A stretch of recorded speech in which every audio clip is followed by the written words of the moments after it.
Hello guys! Ayan, sa mga nagtatanong po kung paano mag-request ng free sample, ayan, ituturo ko sa inyo step by step.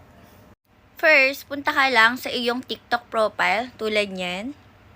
Then, click mo yung nandito sa pangalawa na basket, ang iyong TikTok shop. Then, enter.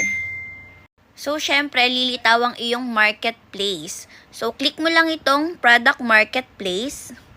Then, search for my TikTok shop, Regine Palilio. So, after mo ma-search, lalabas na lahat ng products na pwede mong i-affiliate sa amin. Pwede mong i-click itong pre-sample. Diyan, makikita mo kung ano yung mga pa-pre namin na pwede namin ipadala sa inyo ng libre para matulungan nyo kaming i-market at panggawa ng contents nyo.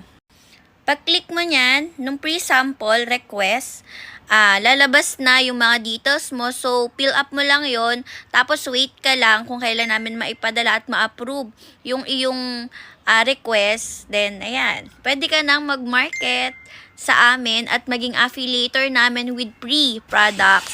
Ayan, sana naka-help. Thank you!